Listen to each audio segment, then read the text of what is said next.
In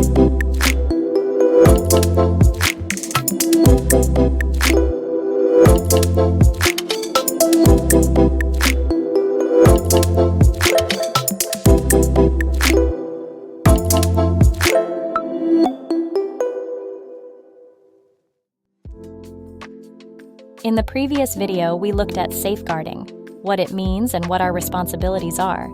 In this video, we look at what we need to do. We will do that using the safeguarding cycle. Remember the elements? Identify the risk. Prevent the risks from happening. Let us know when you see things go wrong. Respond to issues in a fair and transparent way and learn from issues so they don't happen again. So, what do we need to do?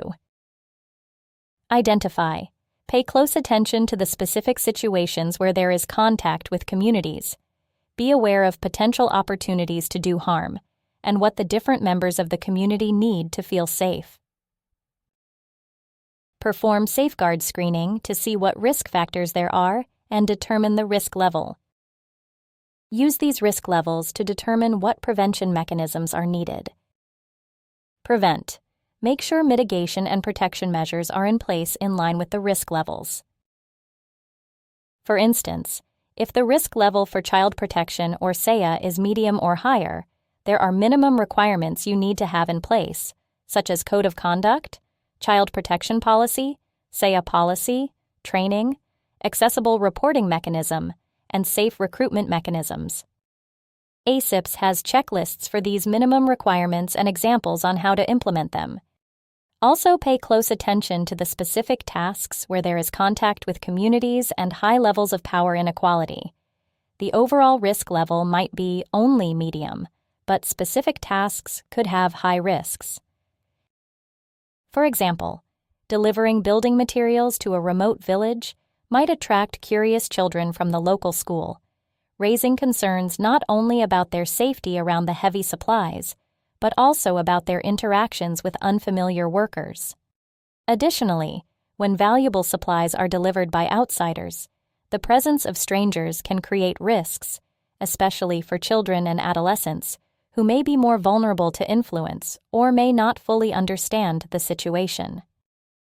Or hosting a focus group in an open community center may seem low risk, but timing and layout introduce challenges. Children present create added safety concerns, and if the discussion is held after school hours, unsupervised children can heighten risks. Additionally, an open setting makes it difficult to control who enters, increasing the potential for misunderstandings or distractions. Participants with mobility challenges might also need assistance, which can lead to unintentional risks. It is everyone's responsibility to safeguard children and vulnerable groups. ASIPS has zero tolerance for abuse, harassment, and exploitation. ASIPS also has zero tolerance to inaction. This means zero tolerance for failing to prevent, raise, or respond to issues, and zero tolerance for retaliation against victim survivors or those who voice concerns. Report. ASIPS expects you to have a good, safe, accessible, and victim-centered reporting mechanism in place. Everyone should be aware of how to report and what to report. If you have safeguards concerns, you can reach out to your line manager or the safeguards specialist in your activity, or to ASIPS. safeguards@asips.com.sb.